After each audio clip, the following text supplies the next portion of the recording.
ਹਾਂਜੀ, ਸਤਿ ਸ਼੍ਰੀ ਅਕਾਲ ਜੀ। ਮੈਂ ਮਨਜੋਤ ਸਿੰਘ।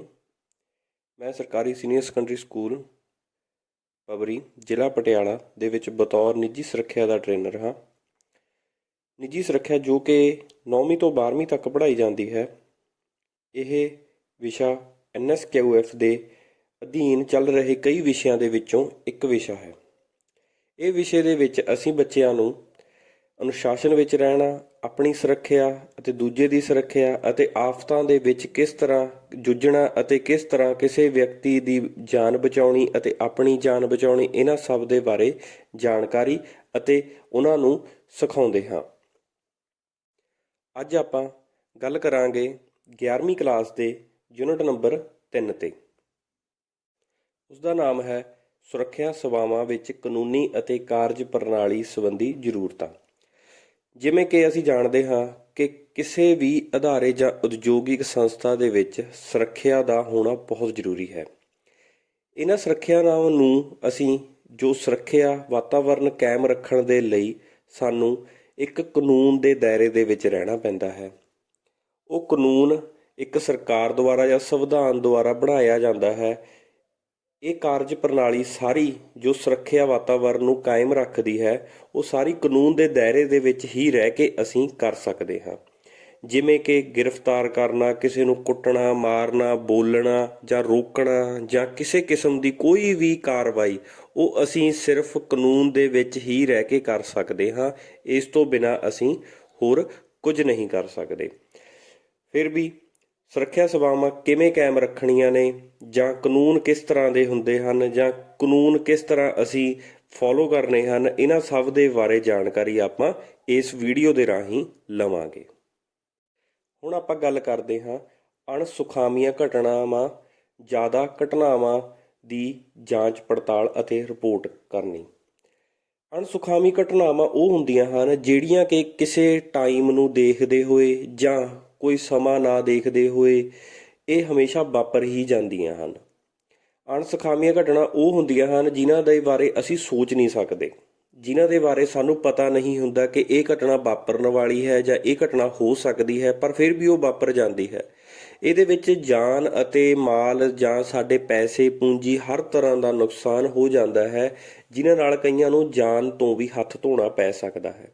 ਇਸ ਕਰਕੇ ਇਹਨਾਂ ਦੀ ਜਾਂਚ ਪੜਤਾਲ ਤੇ ਰਿਪੋਰਟ ਕਰਨੀ ਤਾਂ ਜ਼ਰੂਰੀ ਹੈ, ਕਿਉਂਕਿ ਇਹਦੇ ਬਾਰੇ ਸਾਰੀ ਜਾਣਕਾਰੀ ਪਤਾ ਹੋਵੇ, ਕਿੱਥੋਂ ਸ਼ੁਰੂ ਹੋਈ, ਕਿਸ ਤਰ੍ਹਾਂ ਸ਼ੁਰੂ ਹੋਈ ਤੇ ਕਿਵੇਂ ਹੋਈ, ਤੇ ਇਹਦੇ ਵਿੱਚ ਅਗਲੀ ਵਾਰ ਤੋਂ ਇਸ ਦੇ ਵਿੱਚ ਕੀ ਬਚਾਅ ਕੀਤਾ ਜਾ ਸਕਦਾ ਹੈ। ਜਾਂਚ ਪੜਤਾਲ ਇਹ ਕਰਨੀ ਕਿ ਇਸ ਦੇ ਬਾਰੇ ਪੂਰੀ ਤਰ੍ਹਾਂ ਜਾਂਚ ਕਰਨੀ ਕਿ ਇਹ ਜਾਣ ਕੇ ਹੋਈ ਹੈ ਜਾਂ ਇਸ ਨੂੰ ਕਿਸੇ ਨੇ ਇਲਜ਼ਾਮ ਦਿੱਤਾ ਹੈ ਜਾਂ ਕਿਸ ਦੀ ਗਲਤੀ ਹੈ, ਕਿਸ ਦੀ ਗਲਤੀ ਤੋਂ ਬਾਅਦ ਇਹ ਘਟਨਾ ਹੋਈ ਹੈ। ਜਿਵੇਂ ਕਿ ਨਿੱਜੀ ਸੁਰੱਖਿਆ ਅਧਿਕਾਰੀ ਸ਼ੱਕੀ ਗਤੀਵਿਧੀਆਂ ਜਾਂ ਭੰਨਤੋੜ ਦੀ ਰਿਪੋਰਟ ਦੀ ਜਾਂਚ ਪੜਤਾਲ ਕਰ ਸਕਦਾ ਹੈ ਜਦੋਂ ਉਹ ਅਜਿਹਾ ਕਰਨ ਲਈ ਕਿਹਾ ਗਿਆ ਹੋਵੇ। ਨਿੱਜੀ ਸੁਰੱਖਿਆ ਅਧਿਕਾਰੀ ਜੁਰਮ ਕਰਨ ਵਾਲੇ ਸ਼ੱਕੀ ਬੰਦਿਆਂ ਨੂੰ ਨਜ਼ਰਬੰਦ ਕਰ ਸਕਦਾ ਹੈ, ਉਹਨਾਂ ਨੂੰ ਆਪਣੀ ਹਿਰਾਸਤ ਵਿੱਚ ਵੀ ਲੈ ਸਕਦਾ ਹੈ। ਜਿਵੇਂ ਕਿ ਆਪਾਂ ਕਾਨੂੰਨ ਦੇ ਵਿੱਚ ਗੱਲ ਕਰਦੇ ਹਾਂ ਤਾਂ ਸੁਰੱਖਿਆ ਸੇਵਾਵਾਂ ਨੂੰ ਕਾਨੂੰਨ ਦੇ ਵਿੱਚ ਅਸੀਂ ਇਹ ਗੱਲ ਕਰ ਸਕਦੇ ਹਾਂ ਕਿ ਜਦੋਂ ਨਿੱਜੀ ਸੁਰੱਖਿਆ ਅਧਿਕਾਰੀ ਜੋ ਕਿ ਪੁਲਿਸ ਅਫਸਰ ਨਹੀਂ ਹੈ, ਪਰ ਫਿਰ ਵੀ ਉਹ ਸੁਰੱਖਿਆ ਦੀਆਂ ਸਾਰੀਆਂ ਸੇਵਾਵਾਂ ਦੇ ਰਿਹਾ ਹੈ ਅਤੇ ਵਾਤਾਵਰਨ ਕਾਇਮ ਰੱਖ ਰਿਹਾ ਹੈ, ਤਾਂ ਅਗਰ ਉਹਨੂੰ ਕਿਸੇ ਕਿਸਮ ਦੀ ਕੋਈ ਇਸ ਤਰ੍ਹਾਂ ਦੀ ਗੱਲ ਲੱਗਦੀ ਹੈ ਕਿ ਕੋਈ ਵਿਅਕਤੀ ਗਲਤ ਕਰ ਰਿਹਾ ਜਾਂ ਕੋਈ ਵਿਅਕਤੀ ਜਾਣ ਬੁੱਝ ਕੇ ਕਰ ਰਿਹਾ ਹੈ, ਤਾਂ ਉਸ ਨੂੰ ਇਹ ਕਾਨੂੰਨੀ ਅਧਿਕਾਰ ਹੈ ਕਿ ਉਹ ਜੁਰਮ ਵਾਲੇ ਵਿਅਕਤੀ ਨੂੰ ਜਾਂ ਸ਼ੱਕੀ ਵਿਅਕਤੀ ਨੂੰ ਨਜ਼ਰਬੰਦ ਕਰ ਸਕਦਾ, ਉਹਨੂੰ ਫੜ ਕੇ ਬਿਠਾ ਸਕਦਾ ਜਾਂ ਉਹਨੂੰ ਫੜ ਕੇ ਰੱਖ ਸਕਦਾ ਤੇ ਉਹਨੂੰ ਆਪਣੀ ਹਿਰਾਸਤ ਵਿੱਚ ਲੈ ਸਕਦਾ ਹੈ। ਪੁਲਿਸ ਦੇ ਆਉਣ ਤੋਂ ਤੱਕ ਜਾਂ FIR ਲਿਖਾਉਣ ਤੱਕ ਉਸ ਨੂੰ ਆਪਣੇ ਤੱਕ ਨਜ਼ਰਬੰਦ ਰੱਖ ਸਕਦਾ ਹੈ। ਇਸ ਦੇ ਅੱਗੇ ਹੈ ਪੁਲਿਸ ਅਧਿਕਾਰੀ ਦੀ ਗੱਲ ਕਰਦੇ ਹਾਂ। ਪੁਲਿਸ ਅਧਿਕਾਰੀ ਉਸ ਵੇਲੇ ਤੱਕ ਕਿਸੇ ਵਿਅਕਤੀ ਨੂੰ ਗ੍ਰਿਫਤਾਰ ਕਰ ਸਕਦਾ ਹੈ ਜਦੋਂ ਕੋਈ ਵਿਅਕਤੀ ਬਹੁਤ ਜ਼ਿਆਦਾ ਅਪਰਾਧਿਕ ਕੰਮ ਕਰਦਾ ਹੈ, ਉਸ ਨੂੰ ਧਾਰਾ 71 ਦੇ ਅਨੁਸਾਰ ਗ੍ਰਿਫਤਾਰ ਕਰ ਸਕਦਾ ਹੈ। ਜਿਵੇਂ ਕਿ ਆਪਾਂ ਪਿਛਲੇ ਸਲਾਈਡ ਦੇ ਵਿੱਚ ਗੱਲ ਕਰੀ ਸੀ ਕਿ ਨਿੱਜੀ ਸੁਰੱਖਿਆ ਅਧਿਕਾਰੀ ਜਸਟ ਹਿਰਾਸਤ ਜਾਂ ਉਹਨੂੰ ਨਜ਼ਰਬੰਦ ਕਰ ਸਕਦਾ ਹੈ ਕਿ ਜਦੋਂ ਉਸ ਨੂੰ ਸ਼ੱਕ ਹੋਵੇ ਜਾਂ ਲੱਗਦਾ ਹੋਵੇ ਕਿ ਉਹਨੇ ਗਲਤ ਕੀਤਾ, ਪਰ ਪੁਲਿਸ ਅਧਿਕਾਰੀ ਇਹਦੇ ਉਲਟ ਹੁੰਦਾ, ਉਹਨੂੰ ਕਾਨੂੰਨੀ ਤੌਰ ਤੇ ਉਸ ਦੇ ਕੋਲ ਅਧਿਕਾਰ ਹੈ ਪੁਲਿਸ ਵਾਲੇ ਕੋਲ ਕਿ ਉਹ ਆਪਣੇ ਕਾਨੂੰਨਾਂ ਦੀ ਵਰਤੋਂ ਕਰਦੇ ਹੋਏ ਉਹਨੂੰ ਧਾਰਾ 71 ਦੇ ਅਨੁਸਾਰ ਉਹਨੂੰ ਗ੍ਰਿਫਤਾਰ ਕਰ ਸਕਦਾ ਹੈ ਜੋ ਵਿਅਕਤੀ ਇੱਕ ਅਪਰਾਧਿਕ ਆ ਜਾਂ ਸ਼ੱਕੀ ਆ ਜਾਂ ਲੱਗ ਰਿਹਾ ਹੈ ਕਿ ਉਹਨੇ ਇਹ ਕੰਮ ਕੀਤਾ ਹੋਵੇਗਾ। ਹੁਣ ਆਪਾਂ ਗੱਲ ਕਰਦੇ ਹਾਂ ਜਾਂਚ ਪੜਤਾਲ। ਜਾਂਚ ਪੜਤਾਲ ਉਹ ਹੁੰਦੀ ਆ ਜਦੋਂ ਕਿਸੇ ਘਟਨਾ ਸਮੇਂ ਜਾਂ ਘਟਨਾ ਤੋਂ ਬਾਅਦ ਅਸੀਂ ਜੋ ਜਾਂਚ ਪੜਤਾਲ ਕਰਦੇ ਹਾਂ, ਕਿਸ ਤਰ੍ਹਾਂ ਹੋਈ, ਕਿਵੇਂ ਹੋਈ, ਕਿੱਥੋਂ ਸ਼ੁਰੂ ਹੋਈ, ਕਿਉਂ ਹੋਈ, ਇਸ ਦਾ ਕਾਰਨ, ਇਹ ਸਭ ਜਾਂਚ ਪੜਤਾਲ ਦਾ ਹੀ ਹਿੱਸਾ ਹੈ। ਵੈਸੇ ਵੀ ਇਹ ਜ਼ਰੂਰੀ ਨਹੀਂ ਹੈ ਕਿ ਜਾਂਚ ਪੜਤਾਲ ਅਸੀਂ ਕਿਸੇ ਘਟਨਾ ਦੇ ਹੋਣ ਸਮੇਂ ਜਾਂ ਘਟਨਾ ਦੇ ਹੋਣ ਤੋਂ ਬਾਅਦ ਕਰਦੇ ਹਾਂ।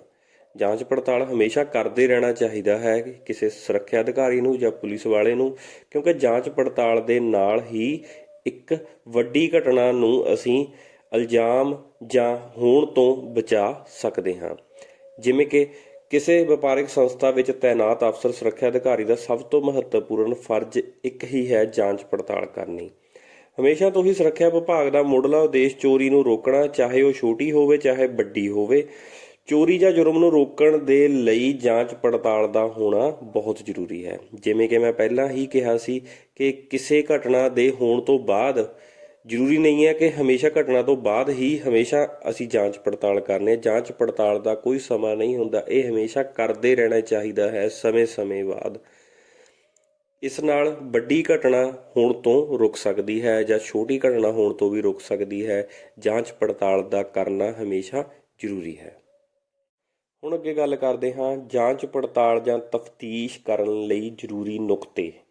ਕੁਝ ਜ਼ਰੂਰੀ ਨੁਕਤੇ ਜੋ ਕਿ ਜਾਂਚ ਪੜਤਾਲ ਕਰਨ ਵਿੱਚ ਸੌਖਾ ਕਰਦੀਆਂ ਹਨ, ਜਿਵੇਂ ਕਿ ਘਟਨਾ ਵਾਲੇ ਸਥਾਨ ਤੇ ਮੌਕੇ ਇਹ ਵਾਰਦਾਤ ਪਹੁੰਚਣਾ। ਜਦੋਂ ਵਾਰਦਾਤ ਹੋਈ ਹੋਵੇ ਜਾਂ ਘਟਨਾ ਹੋਈ ਹੋਵੇ, ਮੌਕੇ ਤੇ ਹੀ ਪਹੁੰਚ ਕੇ ਸਾਨੂੰ ਜਾਂਚ ਪੜਤਾਲ ਸ਼ੁਰੂ ਕਰ ਦੇਣੀ ਚਾਹੀਦੀ ਹੈ। ਜੁਰਮ ਦੀਆਂ ਦਿਸ਼ਾਵਾਂ ਤੈਅ ਕਰਨੀਆਂ, ਜੁਰਮ ਦੀ ਦਿਸ਼ਾ ਤੈਅ ਕਰਨੀ ਕਿ ਕਿੱਥੋਂ ਸ਼ੁਰੂ ਹੋਇਆ, ਕਿੱਥੇ ਜਾ ਕੇ ਬੰਦ ਹੋਇਆ। ਜੁਰਮ ਦੀ ਕਾਰਜ ਪ੍ਰਣਾਲੀ ਜਾਂ ਗਤੀਵਿਧੀ ਦੇਖਣੀ।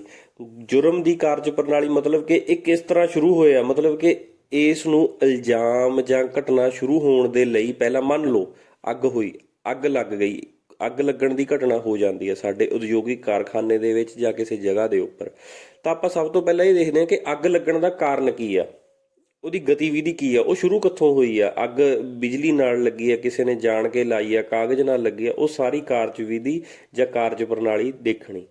ਗਵਾਹਾਂ ਦੀ ਪਹਿਚਾਣ ਦੀ ਤਫਤੀਸ਼ ਕਰਨੀ। ਗਵਾਹ ਦੇਖਣੇ ਕਿ ਜਿਨ੍ਹਾਂ ਨੇ ਇਸ ਦੇ ਸ਼ੁਰੂ ਹੋਣ ਤੋਂ ਜਾਂ ਲਾਸਟ ਤੱਕ ਸਾਰੀ ਚੀਜ਼ ਦੇਖੀ ਹੋਵੇ, ਉਹਨਾਂ ਗਵਾਹਾਂ ਤੋਂ ਸਾਰੀ ਜਾਣਕਾਰੀ ਇਕੱਠੀ ਕਰਨੀ। ਕਿਸ ਤਰ੍ਹਾਂ ਸ਼ੁਰੂ ਹੋਈ, ਕਿਸ ਤਰ੍ਹਾਂ ਇਸ ਦੇ ਉੱਪਰ ਕੰਮ ਕੀਤਾ ਜਾਂ ਇਸ ਨੂੰ ਕਿਸ ਤਰ੍ਹਾਂ ਬੰਦ ਕੀਤਾ ਗਿਆ। ਹੁਣ ਇਸ ਤੋਂ ਅੱਗੇ ਗੱਲ ਕਰਦੇ ਹਾਂ ਸ਼ਿਕਾਇਤ ਜਾਂ ਰਿਪੋਰਟ। ਇਹ ਜਾਂਚ ਪੜਤਾਲ ਤੋਂ ਬਾਅਦ ਇੱਕ ਅਹਿਮ ਅੰਗ ਹੈ ਜਾਂ ਅਹਿਮ ਭਾਗ ਹੈ, ਕਿਉਂਕਿ ਜਾਂਚ ਪੜਤਾਲ ਕਰਨ ਤੋਂ ਬਾਅਦ ਸਾਨੂੰ ਇਸ ਚੀਜ਼ ਦਾ ਪਤਾ ਥੋੜ੍ਹਾ ਬਹੁਤਾ ਲੱਗ ਜਾਂਦਾ ਹੈ ਕਿ ਇਹ ਕਿਸ ਤਰ੍ਹਾਂ ਸ਼ੁਰੂ ਹੋਈ ਜਾਂ ਇਸ ਨੂੰ ਕਿਸੇ ਵਿਅਕਤੀ ਦੁਆਰਾ ਇਲਜ਼ਾਮ ਦਿੱਤਾ ਗਿਆ। ਇਹ ਸਭ ਜਾਣਕਾਰੀ ਸਾਨੂੰ ਜਾਂਚ ਪੜਤਾਲ ਵਿੱਚ ਥੋੜ੍ਹੀ ਨਹੀਂ ਤਾਂ ਜ਼ਿਆਦਾ ਨਹੀਂ, ਇਹ ਥੋੜ੍ਹੀ ਬਹੁਤੀ ਕਲੀਅਰ ਹੋ ਜਾਂਦੀ ਹੈ। ਇਸ ਲਈ ਇਸ ਦੀ ਰਿਪੋਰਟ ਤਿਆਰ ਕਰਨੀ ਜਾਂ ਸ਼ਿਕਾਇਤ ਕਰਨੀ ਅੱਗੇ, ਅਗਰ ਸਾਨੂੰ ਕਿਸੇ ਕਿਸਮ ਦਾ ਕੋਈ ਸ਼ੱਕ ਜਾਂ ਕਿਸੇ ਕਿਸਮ ਦੀ ਕੋਈ ਜਾਣਕਾਰੀ ਮਿਲਦੀ ਹੈ। ਜਿਵੇਂ ਕਿ ਰਿਪੋਰਟ ਇੱਕ ਅਜਿਹੀ ਲਿਖਤ ਪ੍ਰਕਿਰਿਆ ਹੈ ਜੋ ਗਹਿਰਾਈ ਨਾਲ ਵਿਸ਼ੇ ਦੇ ਬਾਰੇ ਸੂਚਨਾ ਦਿੰਦੀ ਹੈ। ਇਸ ਵਿੱਚ ਬਾਹਰਲੇ ਸੂਚਨਾ ਸਰੋਤ ਤੋਂ ਪ੍ਰਾਪਤ ਤੱਥਾਂ ਨੂੰ ਪੇਸ਼ ਕੀਤਾ ਜਾਂਦਾ ਹੈ। ਰਿਪੋਰਟ ਦੀ ਮਦਦ ਨਾਲ ਅਸੀਂ ਸਾਰੀ ਘਟਨਾ ਨੂੰ ਚੰਗੀ ਤਰ੍ਹਾਂ ਦੇਖ ਕੇ ਅਤੇ ਸਮਝ ਸਕਦੇ ਹਾਂ, ਜਿਸ ਨਾਲ ਘਟਨਾ ਦੀ ਪੂਰੀ ਤਸਵੀਰ ਸਾਹਮਣੇ ਆ ਜਾਂਦੀ ਹੈ। ਇਸ ਦੇ ਵਿੱਚ ਅਸੀਂ ਇਹ ਦੇਖਦੇ ਹਾਂ ਕਿ ਰਿਪੋਰਟ ਜਦੋਂ ਅਸੀਂ ਤਿਆਰ ਕਰਦੇ ਹਾਂ ਤਾਂ ਉਹਦੇ ਵਿੱਚ ਅਸੀਂ ਕੱਲਾ ਅੰਗ, ਕੱਲਾ ਭਾਗ ਲਿਖਦੇ ਹਾਂ, ਜਿਸ ਨਾਲ ਸਾਰੀ ਘਟਨਾ ਦੀ ਸਾਨੂੰ ਤਸਵੀਰ ਪੇਸ਼ ਹੋ ਜਾਂਦੀ ਹੈ ਕਿ ਕਿਸ ਤਰ੍ਹਾਂ ਸ਼ੁਰੂ ਹੋਈ, ਕਿਸ ਤਰ੍ਹਾਂ ਇਸ ਨੂੰ ਕਿਸੇ ਵਿਅਕਤੀ ਦੁਆਰਾ ਦੇਖਿਆ ਗਿਆ, ਕਿਸ ਤਰ੍ਹਾਂ ਇਸ ਨੂੰ ਬੰਦ ਕੀਤਾ ਗਿਆ, ਕਿਸ ਤਰ੍ਹਾਂ ਇਸ ਦੇ ਕੋਈ ਨਮੂਨੇ ਪੇਸ਼ ਕੀਤੇ ਗਏ ਨੇ, ਕਿਸ ਤਰ੍ਹਾਂ ਕੋਈ ਨਮੂਨਿਆਂ ਦੀ ਅਸੀਂ ਕੋਈ ਜਾਣਕਾਰੀ ਦਿੰਦੇ ਹਾਂ। ਇਹ ਸਾਰੀ ਰਿਪੋਰਟ ਦੇ ਵਿੱਚ ਕਲੀਅਰ ਹੋ ਜਾਂਦੀ ਹੈ ਅਤੇ ਪੜ੍ਹਨ ਵਾਲੇ ਨੂੰ ਅਤੇ ਸਮਝਣ ਵਾਲੇ ਨੂੰ ਇਸ ਦੇ ਰਿਪੋਰਟ ਦੇ ਵਿੱਚ ਦੇਖ ਕੇ ਹੀ ਸਭ ਕੁਝ ਕਲੀਅਰ ਹੋ ਜਾਂਦਾ ਹੈ। ਹੁਣ ਆਪਾਂ ਗੱਲ ਕਰਦੇ ਹਾਂ ਰਿਪੋਰਟ ਦੇ ਪ੍ਰਕਾਰ। ਰਿਪੋਰਟ ਹਮੇਸ਼ਾ ਦੋ ਤਰ੍ਹਾਂ ਦੀਆਂ ਹੁੰਦੀਆਂ ਹਨ, ਇੱਕ ਜਾਂ ਪ੍ਰਸ਼ਾਸਕੀ ਜਾਂ ਕੰਮ ਚਲਾਊ ਰਿਪੋਰਟ। ਕੰਮ ਚਲਾਊ ਰਿਪੋਰਟ ਜਾਂ ਪ੍ਰਸ਼ਾਸਕੀ ਉਹ ਹੁੰਦੀਆਂ ਹਨ ਜਿਹੜੀ ਕਿ ਅਸੀਂ ਰਫਲੀ ਬਣਾਉਂਦੇ ਹਾਂ। ਜਿਵੇਂ ਕਿ ਕੋਈ ਘਟਨਾ ਵਾਪਰੀ, ਅਸੀਂ ਜਸਟ ਗਏ ਇੱਕ ਪੇਪਰ ਦੇ ਉੱਤੇ ਮਾੜੀ ਮੋਟੀ ਜਾਣਕਾਰੀ ਇਕੱਠੀ ਕੀਤੀ, ਉਸ ਤੋਂ ਬਾਅਦ ਅਸੀਂ ਉਸ ਨੂੰ ਅੱਗੇ ਪੇਸ਼ ਕਰ ਦਿੰਦੇ ਹਾਂ ਕਿ ਇਹ ਕੰਮ ਹੋਇਆ, ਇਸ ਤਰ੍ਹਾਂ ਹੋਇਆ, ਇਹਦੇ ਉੱਤੇ ਅਸੀਂ ਇਹ ਕੰਮ ਕੀਤਾ, ਇਹ ਬੰਦੇ ਹਾਜ਼ਰ ਸੀ ਜਾਂ ਇਹ ਗਵਾਹ ਹਾਜ਼ਰ ਸੀ। ਇਹ ਹੁੰਦੀ ਹੈ ਜਸਟ ਇੱਕ ਕੰਮ ਚਲਾਊ ਰਿਪੋਰਟ ਜੋ ਕਿ ਰਿਕਾਰਡ ਦੇ ਵਿੱਚ ਅਸੀਂ ਰੱਖ ਵੀ ਸਕਦੇ ਹਾਂ। ਰਿਕਾਰਡ ਦੇ ਵਿੱਚ ਨਹੀਂ ਵੀ ਰੱਖ ਸਕਦੇ। ਅੱਗੇ ਲਈ ਇਨ ਫਿਊਚਰ ਅਸੀਂ ਇਸ ਨੂੰ ਵਰਤ ਵੀ ਸਕਦੇ ਹਾਂ, ਭਵਿੱਖ ਦੇ ਵਿੱਚ ਅਸੀਂ ਇਹਨੂੰ ਵਰਤ ਵੀ ਸਕਦੇ ਹਾਂ, ਨਹੀਂ ਵੀ ਵਰਤ ਸਕਦੇ। ਇਸ ਦੇ ਅੱਗੇ ਹੈ ਦੂਜੀ ਰਿਪੋਰਟ, ਜੋ ਕਿ ਅਸਰਦਾਰ ਜਾਂ ਘਟਨਾ ਸੰਬੰਧੀ ਰਿਪੋਰਟ। ਇਹ ਰਿਪੋਰਟ ਬਹੁਤ ਹੀ ਅਸਰਦਾਰ ਜਾਂ ਘਟਨਾ ਸੰਬੰਧੀ ਰਿਪੋਰਟ ਤੋਂ ਭਾਵ ਹੈ ਕਿ ਬਹੁਤ ਹੀ ਜਿਹੜੀ ਅਸਰਦਾਰ ਜਾਂ ਬਹੁਤ ਹੀ ਇੰਪੋਰਟੈਂਟ ਰਿਪੋਰਟ ਮੰਨੀ ਜਾਂਦੀ ਹੈ, ਜਿਹੜੀ ਕਿ ਅੱਗੇ ਜਾ ਕੇ ਪੁਲਿਸ ਦੇ ਵਿੱਚ ਜਾਂ ਅਦਾਲਤ ਦੇ ਵਿੱਚ ਵੀ ਪੇਸ਼ ਕਰੀ ਜਾ ਸਕਦੀ ਹੈ। ਇਹ ਹਮੇਸ਼ਾ ਅਧਿਕਾਰੀ ਦੁਆਰਾ, ਪੁਲਿਸ ਅਧਿਕਾਰੀ ਦੁਆਰਾ ਜਾਂ ਸੁਰੱਖਿਆ ਕਰਮਚਾਰੀ ਦੁਆਰਾ ਬਣਾ ਕੇ ਪ੍ਰੋਪਰ ਸਾਫ਼ ਸੁਥਰੀ ਬਣਾਉਣ ਤੋਂ ਬਾਅਦ ਇਸ ਨੂੰ ਉੱਚ ਅਧਿਕਾਰੀ ਤੋਂ ਵੀ ਅਪਰੂਵ ਕਰਾਇਆ ਜਾਂਦਾ ਹੈ। ਫਿਰ ਇਸ ਨੂੰ ਕਿਸੇ ਗਵਾਹ ਦੇ ਤੌਰ ਤੇ ਵੀ ਵਰਤਿਆ ਜਾ ਸਕਦਾ ਹੈ। ਹੁਣ ਆਪਾਂ ਗੱਲ ਕਰਦੇ ਹਾਂ ਚੰਗੀ ਰਿਪੋਰਟ ਦੀਆਂ ਵਿਸ਼ੇਸ਼ਤਾਵਾਂ। ਇੱਕ ਰਿਪੋਰਟ ਜੋ ਅਸੀਂ ਬਣਾ ਰਹੇ ਹਾਂ ਉਹ ਕਿਸ ਤਰ੍ਹਾਂ ਦੀ ਹੋਣੀ ਚਾਹੀਦੀ ਹੈ, ਕਿ ਉਹਦੇ ਵਿੱਚ ਕੀ ਚੰਗਿਆਈ ਚੀਜ਼ ਹੋਣੀ ਚਾਹੀਦੀ ਹੈ, ਉਹਦੇ ਬਾਰੇ ਗੱਲ ਕਰਨੀ ਹੈ। ਰਿਪੋਰਟ ਹਮੇਸ਼ਾ ਸਾਫ਼ ਸੁਥਰੀ ਹੋਵੇ। ਇਹ ਨਾ ਹੋਵੇ ਕਿ ਉਸ ਦਾ ਕਾਗਜ਼ ਦੀ ਕੁਆਲਿਟੀ ਜਾਂ ਲਿਖਣ ਦੀ ਕੁਆਲਿਟੀ ਗੰਦੀ ਹੋਵੇ। ਹਮੇਸ਼ਾ ਵਧੀਆ ਤੇ ਸਾਫ਼ ਸੁਥਰੀ ਮੰਨੀ ਜਾਵੇ। ਤੇ ਇਸ ਤੋਂ ਬਾਅਦ ਇਹ ਨਾ ਹੋਵੇ ਕਿ ਉਸ ਦੇ ਵਿੱਚ ਕੁਝ ਸਮਝਣ ਯੋਗ ਨਾ ਪਾਇਆ ਜਾਵੇ।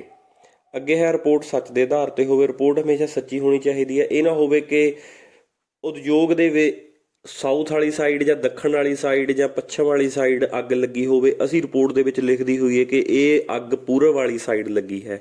ਇਸ ਲਈ ਰਿਪੋਰਟ ਹਮੇਸ਼ਾ ਸੱਚ ਦੇ ਆਧਾਰ ਤੇ ਹੋਣੀ ਚਾਹੀਦੀ ਹੈ। ਅੱਗੇ ਹੈ ਇਹ ਆਮ ਭਾਸ਼ਾ ਵਿੱਚ ਹੋਣੀ ਚਾਹੀਦੀ ਹੈ। ਰਿਪੋਰਟ ਹਮੇਸ਼ਾ ਆਮ ਭਾਸ਼ਾ ਵਿੱਚ ਹੋਣੀ ਚਾਹੀਦੀ ਹੈ, ਜਿਵੇਂ ਕਿ ਅਸੀਂ ਜੋ ਭਾਸ਼ਾ ਦਾ ਉਪਯੋਗ ਕਰਦੇ ਹਾਂ, ਜਿਵੇਂ ਕਿ ਪੰਜਾਬੀ, ਹਿੰਦੀ, ਇੰਗਲਿਸ਼, ਜੋ ਕਿ ਆਮ ਸਾਡੇ ਅਧਿਕਾਰੀ ਨੂੰ ਵੀ ਜਾਂ ਉੱਚ ਅਧਿਕਾਰੀ ਨੂੰ ਵੀ ਸਮਝ ਆ ਜਾਵੇ, ਉਹ ਭਾਸ਼ਾ ਦਾ ਉਪਯੋਗ ਕਰਨਾ ਚਾਹੀਦਾ ਹੈ। ਇਹ ਸਮਝਣਯੋਗ ਹੋਵੇ। ਰਿਪੋਰਟ ਹਮੇਸ਼ਾ ਸਮਝਣਯੋਗ ਹੋਵੇ। ਇਹ ਨਾ ਹੋਵੇ ਕਿ ਲਾਸਟ ਵਾਲੀ ਲਾਈਨ ਉੱਪਰ ਲਿਖੀ ਹੋਵੇ, ਉੱਪਰ ਵਾਲੀ ਲਾਈਨ ਲਾਸਟ 'ਚ ਲਿਖੀ ਹੋਵੇ, ਜਾਂ ਵਿੱਚੋਂ ਕੁਛ ਨਾ ਲਿਖਿਆ ਹੋਵੇ, ਫਾਲਤੂ ਲਿਖਿਆ ਹੋਵੇ। ਇਸ ਕਰਕੇ ਰਿਪੋਰਟ ਹਮੇਸ਼ਾ ਇਸ ਹਿਸਾਬ ਨਾਲ ਬਣਾਓ ਕਿ ਉਸ ਦੇ ਸ਼ੁਰੂ ਹੋਣ ਤੋਂ ਲੈ ਕੇ ਅੰਤ ਤੱਕ ਹਰ ਚੀਜ਼ ਸਮਝੀ ਜਾ ਸਕੇ। ਇਸ ਤੋਂ ਅੱਗੇ ਹੈ ਇਸ ਦੇ ਸਾਰੇ ਪੱਖ ਲਿਖੋ। ਰਿਪੋਰਟ ਦੇ ਸਾਰੇ ਪੱਖ ਲਿਖਣੇ ਚਾਹੀਦੇ ਹਨ। ਇਹ ਨਾ ਹੋਵੇ ਕਿ ਇੱਕ ਗਵਾਹ ਨੂੰ ਛੱਡ ਕੇ ਦੋ ਗਵਾਹਾਂ ਦੇ ਲਿਖੇ ਹੋਣ, ਇੱਕ ਗਵਾਹ ਨੂੰ ਛੱਡਿਆ ਹੋਵੇ, ਇੱਕ ਗਵਾਹ ਤੋਂ ਹੀ ਸਾਰੀ ਜਾਣਕਾਰੀ ਇਕੱਠੀ ਕੀਤੀ ਜਾਵੇ।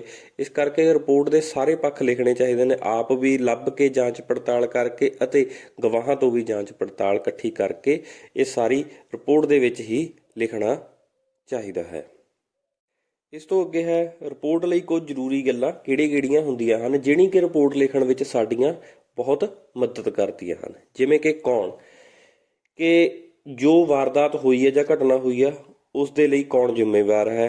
ਕੀ ਇਹ ਰਿਪੋਰਟ ਜੋ ਲਿਖ ਰਹੇ ਹਾਂ ਇਹ ਕਿਸ ਆਧਾਰ ਦੇ ਉੱਤੇ ਜਾਂ ਕੀ ਕਾਰਨ ਸੀ ਇਸ ਘਟਨਾ ਹੋਣ ਦਾ।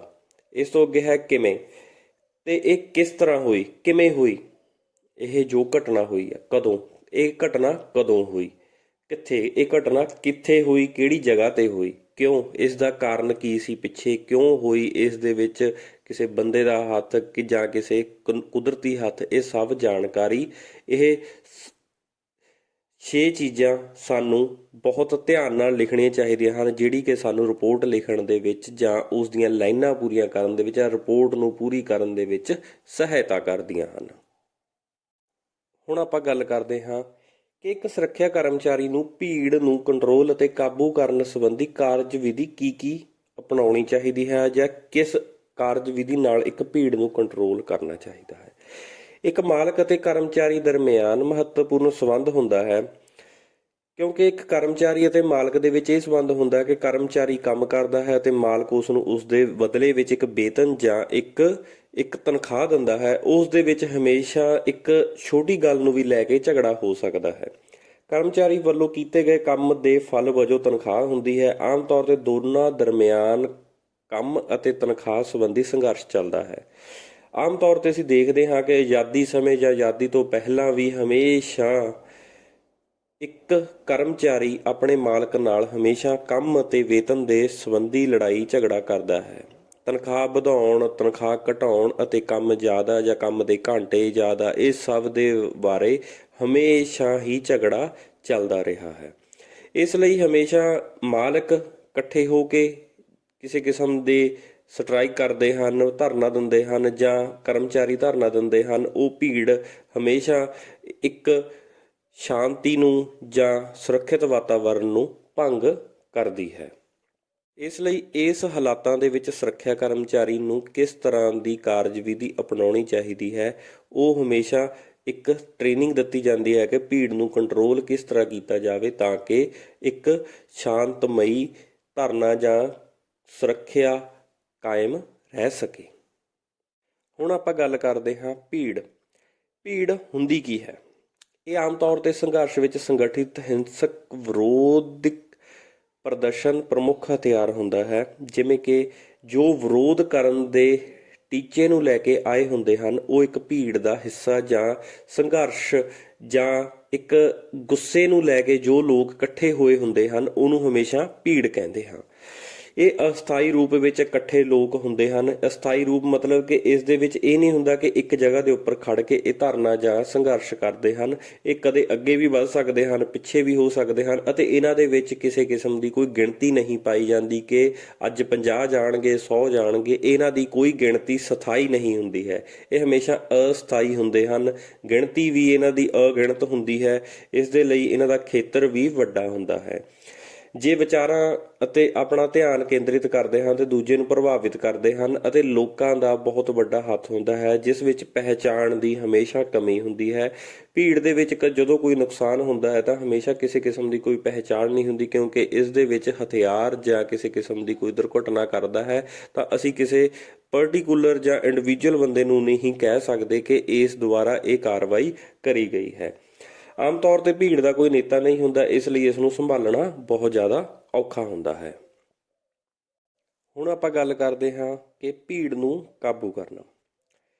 ਭੀੜ ਨੂੰ ਕਾਬੂ ਕਰਨ ਲਈ ਉਸਦੇ ਨੇਤਾ ਜਾਂ ਉਸਦੇ ਮੁਖੀਆ ਦਾ ਹੋਣਾ ਜ਼ਰੂਰੀ ਹੈ, ਜਿਸ ਨੂੰ ਸਮਝਾਉਣਾ ਅਤੇ ਉਸ ਤੋਂ ਸਾਰੀਆਂ ਗੱਲਾਂ ਪੁੱਛਣੀਆਂ ਕਿ ਇਸ ਭੀੜ ਨੂੰ ਕਿਸ ਤਰ੍ਹਾਂ ਕਾਬੂ ਕਰਨਾ ਜਾਂ ਇਹਨਾਂ ਦੀਆਂ ਮੰਗਾਂ ਜਾਂ ਇਸ ਨੂੰ ਸਮਝਾਉਣਾ ਜਾਂ ਇਸ ਦੇ ਵਿੱਚ ਕੋਈ ਕਿਸੇ ਕਿਸਮ ਦਾ ਕੋਈ ਐਵੇਂ ਦਾ ਫੈਸਲਾ ਕੱਢਣਾ ਜਾਂ ਲੱਭਣਾ ਜਿਸ ਨਾਲ ਇੱਕ ਭੀੜ ਨੂੰ ਘਟਾਇਆ ਜਾਂ ਉਹਨਾਂ ਨੂੰ ਰੋਕਿਆ ਜਾ ਸਕੇ। ਲੋਕਾਂ ਨੂੰ ਦੰਗੇ ਫਸਾਦ ਦਾ ਨੁਕਸਾਨ ਕਰਨ ਤੋਂ ਹਮੇਸ਼ਾ ਰੋਕਣਾ ਚਾਹੀਦਾ ਹੈ। ਸੁਰੱਖਿਆ ਕਰਮਚਾਰੀ ਨੇ ਕੁਝ ਜ਼ਰੂਰੀ ਗੱਲਾਂ ਹੇਠ ਲਿਖੀਆਂ ਹਨ, ਜਿਵੇਂ ਕਿ ਭੀੜ ਇਕੱਠੀ ਹੋਣ ਦਾ ਕਾਰਨ ਜਾਣਨਾ। ਇੱਕ ਭੀੜ ਨੂੰ ਕਾਬੂ ਕਰਨ ਲਈ ਸੁਰੱਖਿਆ ਕਰਮਚਾਰੀ ਦਾ ਪਹਿਲਾ ਇਹ ਜ਼ਰੂਰੀ ਗੱਲ ਹੈ ਕਿ ਉਹਨੂੰ ਇਹ ਜਾਣਨਾ ਜ਼ਰੂਰੀ ਹੋਣਾ ਚਾਹੀਦਾ ਹੈ ਕਿ ਭੀੜ ਦੇ ਇਕੱਠ ਹੋਣ ਦਾ ਕਾਰਨ ਪਤਾ ਹੋਣਾ ਚਾਹੀਦਾ ਹੈ ਤਾਂ ਕਿ ਉਹ ਆਪਣੇ ਮਾਲਕ ਨੂੰ ਦੱਸੇ ਜਾਂ ਅੱਗੇ ਉੱਚ ਅਧਿਕਾਰੀ ਨੂੰ ਦੱਸੇ ਤਾਂ ਕਿ ਉਸ ਦਾ ਕੋਈ ਨਾ ਕੋਈ ਹੱਲ ਕੱਢਿਆ ਜਾਵੇ ਜਿਸ ਨਾਲ ਇਕੱਠ ਨੂੰ ਘਟਾਇਆ ਜਾਂ ਵੰਡਿਆ ਜਾ ਸਕੇ। ਇਸ ਤੋਂ ਅੱਗੇ ਹੈ ਭੀੜ ਵੱਲੋਂ ਰੋਕੀ ਗਈ ਜਗ੍ਹਾ। ਹਮੇਸ਼ਾ ਜਗ੍ਹਾ ਬਾਰੇ ਜਾਣਕਾਰੀ ਹੋਣੀ ਜ਼ਰੂਰੀ ਹੈ, ਕਿਉਂਕਿ ਇਸ ਦੇ ਵਿੱਚ ਅਸੀਂ ਇਹ ਵੀ ਦੇਖਦੇ ਹਾਂ ਕਿ ਉਸ ਜਗ੍ਹਾ ਦੇ ਬਾਰੇ ਜਾਣਕਾਰੀ ਇਹ ਹੋਣੀ ਚਾਹੀਦੀ ਕਿ ਉਸ ਜਗ੍ਹਾ ਦੇ ਉੱਤੇ ਕੀ ਕੋਈ ਜਾਨਲੇਵਾ ਹਥਿਆਰ ਜਾਂ ਕਿਸੇ ਕਿਸਮ ਦੀ ਕੋਈ ਦੁਰਘਟਨਾ ਦਾ ਕਾਰਨ ਤਾਂ ਨਹੀਂ ਹੋ ਸਕਦਾ। ਇਸ ਲਈ ਉਸ ਜਗ੍ਹਾ ਦੇ ਬਾਰੇ ਜਾਣਕਾਰੀ ਹੋਣੀ ਇੱਕ ਸੁਰੱਖਿਆ ਕਰਮਚਾਰੀ ਨੂੰ ਜ਼ਰੂਰੀ ਹੈ। ਅਗਲਾ ਪੁਆਇੰਟ ਹੈ ਲੋਕਾਂ ਦਾ ਸਮਾਜਿਕ ਰੁਤਬਾ। ਇਹਦੇ ਵਿੱਚ ਇਹ ਦੇਖਣਾ ਹੋਵੇ ਕਿ ਲੋਕਾਂ ਦਾ ਸਮਾਜਿਕ ਰੁਤਬਾ ਕਿਸ ਤਰ੍ਹਾਂ ਦਾ ਹੈ, ਕਿਸ ਤਰ੍ਹਾਂ ਦੇ ਲੋਕ ਨੇ, ਕਿਸ ਤਰ੍ਹਾਂ ਦੇ ਲੋਕ ਇਕੱਠੇ ਹੋਏ ਨੇ, ਕੀ ਚਾਹੁੰਦੇ ਹਨ। ਇਹ ਸਭ ਦੇ ਬਾਰੇ ਜਾਣਕਾਰੀ ਇੱਕ ਸੁਰੱਖਿਆ ਕਰਮਚਾਰੀ ਨੂੰ ਪਤਾ ਹੋਣੀ ਚਾਹੀਦੀ ਹੈ। ਅੱਗੇ ਹੈ ਵੱਡੇ ਪੱਧਰ ਤੇ ਮੁਸੀਬਤ ਖੜੀ ਕਰਨ ਵਾਲੇ ਲੋਕਾਂ ਦੀ ਜਾਣਕਾਰੀ। ਉਹਨਾਂ ਦੇ ਵਿੱਚ ਇਹ ਜਾਣਕਾਰੀ ਇਕੱਠੀ ਕਰਨੀ, ਉਹਨਾਂ ਦੇ ਵਿੱਚ ਰਹਿ ਕੇ ਜਾਂ ਉਹਨਾਂ ਦੇ ਕੋਲ ਰਹਿ ਕੇ ਇਹ ਜਾਣਕਾਰੀ ਇਕੱਠੀ ਕਰਨੀ ਕਿ ਉਹਨਾਂ ਦੇ ਵਿੱਚ ਬੰਦੇ ਕਿਸ ਤਰ੍ਹਾਂ ਦੇ ਹਨ ਜਾਂ ਵਿਅਕਤੀ ਜਾਂ ਜੋ ਭੀੜ ਇਕੱਠੀ ਹੋਈ ਹੈ ਉਹਨਾਂ ਦੇ ਵਿੱਚ ਬੰਦੇ ਕਿਸ ਤਰ੍ਹਾਂ ਦੇ ਹਨ ਜੋ ਕਿ ਕਿਸੇ ਕਿਸਮ ਦਾ ਨੁਕਸਾਨ ਤਾਂ ਨਹੀਂ ਕਰ ਸਕਦੇ, ਉਹਨਾਂ ਕੋਲ ਕੋਈ ਹਥਿਆਰ ਤਾਂ ਨਹੀਂ। ਇਹ ਸਭ ਦੇ ਬਾਰੇ ਜਾਣਕਾਰੀ ਇਕੱਠੀ ਕਰਨੀ। ਅੱਗੇ ਹੈ ਕਤਲ ਕਰਨ ਵਾਲੇ ਲੋਕਾਂ ਦੀ ਪਹਿਚਾਣ। ਮੰਨ ਲਓ ਕਿਸੇ ਕਿਸਮ ਦੀ ਕੋਈ ਦੁਰਘਟਨਾ ਵੱਧਦੀ ਹੈ ਜਾਂ ਕਿਸੇ ਕਿਸਮ ਦਾ ਕੋਈ ਕੰਮ ਵੱਧਦਾ ਹੈ ਤਾਂ ਉਸ ਦੇ ਵਿੱਚ ਸਾਨੂੰ ਲੋਕਾਂ ਦੀ ਪਹਿਚਾਣ ਕਰਨੀ ਜ਼ਰੂਰੀ ਹੈ, ਕਿਉਂਕਿ ਅਗਰ ਸਾਨੂੰ ਕਿਸੇ ਕਿਸਮ ਦਾ ਕੋਈ ਡਰਾਇੰਗ ਬਣਾਉਣੀ ਪੈ ਜਾਵੇ ਜਾਂ ਉਸ ਮੁਲਜ਼ਮਾਂ ਨੂੰ ਲੱਭਣ ਲਈ ਪੁਲਿਸ ਨੂੰ ਜਾਣਕਾਰੀ ਦੇਣੀ ਪੈ ਜਾਵੇ ਤਾਂ ਇਸ ਕਰਕੇ ਲੋਕਾਂ ਦੀ ਪਹਿਚਾਣ ਕਰਨੀ ਜ਼ਰੂਰੀ ਹੈ ਜੋ ਕਿ ਐਵੇਂ ਦੇ ਦੁਰਘਟਨਾ ਨੂੰ ਇਲਜ਼ਾਮ ਦਿੰਦੇ ਹਨ। ਅੱਗੇ ਹੈ ਘਟਨਾ ਦੀ ਜਾਣਕਾਰੀ। ਅਗਰ ਕਿਸੇ ਕਿਸਮ ਦੀ ਕੋਈ ਘਟਨਾ ਜਾਂ ਕਾਰਵਾਈ ਹੁੰਦੀ ਹੈ ਤਾਂ ਉਸ ਦੀ ਜਾਣਕਾਰੀ ਸਾਨੂੰ ਪੂਰੀ ਹੋਣੀ ਚਾਹੀਦੀ ਹੈ, ਕਿਉਂਕਿ ਉਸ ਦੀ ਇੱਕ ਰਿਪੋਰਟ ਜਾਂ ਜਾਂਚ ਪੜਤਾਲ ਕਰਨ ਦੇ ਵਿੱਚ ਅੱਗੇ ਇਹ ਸਹਾਇਤਾ ਕਰ ਸਕਦੀ ਹੈ। ਇਸ ਤੋਂ ਅੱਗੇ ਗੱਲ ਕਰਦੇ ਹਾਂ ਭੀੜ ਕਾਬੂ ਕਰਨ ਵਾਲੇ ਸੋਮੇ।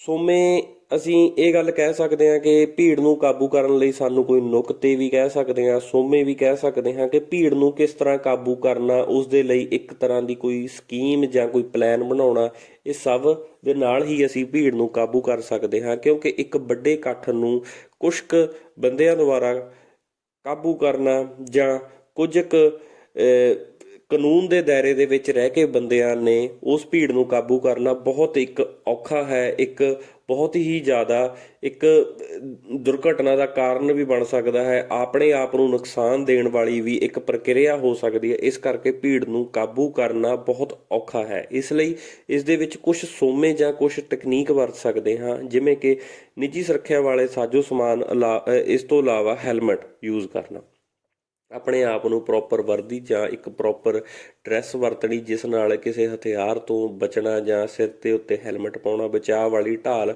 ਕਿਸੇ ਕਿਸਮ ਦੀ ਕੋਈ ਬੈਰੀਗੇਡ ਕਰਨੀ ਜਿਸ ਨਾਲ ਉਹ ਵਿਅਕਤੀ ਅੱਗੇ ਨਾ ਆ ਸਕਣ ਜਾਂ ਉਸ ਨੂੰ ਕ੍ਰੋਸ ਨਾ ਕਰ ਸਕਣ। ਇਸ ਤੋਂ ਅੱਗੇ ਹੈ ਕੋਈ ਵਿਰੋਧ ਤੋਂ ਬਚਾਅ ਕਰਨ ਵਾਲੀ ਜੈਕਟ, ਜਿਵੇਂ ਕਿ ਮੈਂ ਪਹਿਲਾਂ ਵੀ ਦੱਸ ਚੁੱਕਿਆ ਹਾਂ ਕਿ ਕਿਸੇ ਕਿਸਮ ਦੀ ਕੋਈ ਜੈਕਟ ਜਾਂ ਡਰੈਸ ਯੂਜ਼ ਕਰਨੀ ਜਿਨ੍ਹਾਂ ਨਾਲ ਸਾਨੂੰ ਕਿਸੇ ਕਿਸਮ ਦੇ ਕੋਈ ਬਰੂਦ, ਗੋਲੀ ਜਾਂ ਕਿਸੇ ਤੇਜ਼ ਧਾਰ ਹਥਿਆਰ ਤੋਂ ਬਚਣ ਲਈ ਕੋਈ ਐਵੇਂ ਦੀ ਜੈਕਟ ਵਰਤਣੀ। ਇਸ ਤੋਂ ਅੱਗੇ ਹੈ ਬੂਟ, ਕਿਸੇ ਕਿਸਮ ਦੇ ਪੈਰ ਦੇ ਨੁਕਸਾਨ ਤੋਂ ਜਾਂ ਲੱਤਾਂ ਦੇ ਨੁਕਸਾਨ ਤੋਂ ਉੱਚੇ ਬੂਟ ਜਾਂ ਸੇਫਟੀ ਸ਼ੂ ਸਾਨੂੰ ਪਾਉਣੇ ਚਾਹੀਦੇ ਹਨ, ਜਿਨ੍ਹਾਂ ਨਾਲ ਅਸੀਂ ਭੀੜ ਤੋਂ ਬਚਾਅ ਕਰ ਸਕੀਏ। ਅੰਤ ਵਿੱਚ ਮੈਂ ਇਹੀ ਕਹਾਂਗਾ ਕਿ ਇਸ ਵੀਡੀਓ ਦੇ ਵਿੱਚ ਤੁਸੀਂ ਕਾਫੀ ਕੁਝ ਸਿੱਖਿਆ ਹੋਊਗਾ। ਮੈਂ ਆਸ਼ਾ ਕਰਦਾ ਹਾਂ, ਉਮੀਦ ਕਰਦਾ ਹਾਂ ਕਿ ਤੁਸੀਂ ਇਸ ਦੇ ਧਿਆਨ ਨਾਲ ਸੁਣਿਆ ਹੋਊ ਤੇ ਇਸ ਦੇ ਉੱਪਰ ਤੁਸੀਂ ਅਮਲ ਵੀ ਕਰੋਗੇ ਅਤੇ ਆਪਣੀ ਜ਼ਿੰਦਗੀ ਦੇ ਵਿੱਚ ਸਫਲ ਵੀ ਹੋਵੋਗੇ। ਅੱਜ ਆਪਾਂ ਇਸ ਵੀਡੀਓ ਦੇ ਵਿੱਚ ਸੁਰੱਖਿਆ ਸੇਵਾਵਾਂ ਦੇ ਬਾਰੇ ਪੜ੍ਹਿਆ ਹੈ ਤੇ ਜਾਂਚ ਪੜਤਾਲ ਕਿਸ ਤਰ੍ਹਾਂ ਕਰਨੀ ਹੈ, ਜਾਂ ਜਾਂਚ ਪੜਤਾਲ ਦੇ ਅੰਗ ਜਾਂ ਢੰਗ, ਜਾਂ ਕਿਸ ਤਰ੍ਹਾਂ ਇਹ ਸ਼ੁਰੂ ਹੁੰਦੀ ਹੈ, ਕਿਸ ਤਰ੍ਹਾਂ ਇਸ ਦੀ ਰਿਪੋਰਟ ਤਿਆਰ ਕਰਨੀ ਹੈ, ਇਸ ਦੇ ਬਾਰੇ ਸਾਰੀ ਜਾਣਕਾਰੀ ਲਈ ਹੈ। ਚੰਗੀ ਰਿਪੋਰਟ ਦੀਆਂ ਵਿਸ਼ੇਸ਼ਤਾਵਾਂ ਜਾਂ ਰਿਪੋਰਟ ਦੇ ਅੱਗੇ ਭਾਗ ਜਾਂ ਰਿਪੋਰਟ ਨੂੰ ਕਿੱਥੇ ਕਿੱਥੇ ਵਰਤ ਸਕਦੇ ਹਾਂ, ਇਹਦੇ ਬਾਰੇ ਵੀ ਜਾਣਕਾਰੀ ਆਪਾਂ ਨੇ ਸਾਂਝੀ ਕਰੀ ਹੈ। ਇਸ ਤੋਂ ਅੱਗੇ ਹੈ ਭੀੜ, ਜੋ ਕਿ ਮਹੱਤਵਪੂਰਨ ਭਾਗ ਹੈ ਅੱਜ ਦੇ ਸਮੇਂ ਦਾ, ਕਿਉਂਕਿ ਅੱਜ ਦੇ ਸਮੇਂ ਅਸੀਂ ਦੇਖਦੇ ਹਾਂ ਕਿ ਹਰ ਤਰ੍ਹਾਂ ਦੀ ਸਟ੍ਰਾਈਕ ਜਾਂ ਹਰ ਤਰ੍ਹਾਂ ਦਾ ਵਿਰੋਧ, ਸਰਕਾਰ ਦੇ ਵਿਰੋਧ 'ਚ ਜਾਂ ਕਰਮਚਾਰੀ ਆਪਣੇ ਮਾਲਕ ਦੇ ਵਿਰੋਧ ਵਿੱਚ ਹਮੇਸ਼ਾ ਭੀੜ ਸਾਡੇ ਆਸ-ਪਾਸ ਜਾਂ ਸ਼ਹਿਰਾਂ ਦੇ ਵਿੱਚ ਆਮ ਤੌਰ 'ਤੇ ਧਰਨੇ ਰਹਿੰਦੇ ਹਨ। ਉਹ ਭੀੜ ਤੋਂ ਬਚਣਾ ਅਤੇ ਭੀੜ ਦੇ ਵਿੱਚ ਸਾਨੂੰ ਕੀ ਕਰਨਾ ਚਾਹੀਦਾ ਹੈ, ਉਸ ਦੇ ਬਾਰੇ ਵੀ ਜਾਣਕਾਰੀ ਤੁਹਾਡੇ ਨਾਲ ਸਾਂਝੀ ਕਰੀ ਹੈ।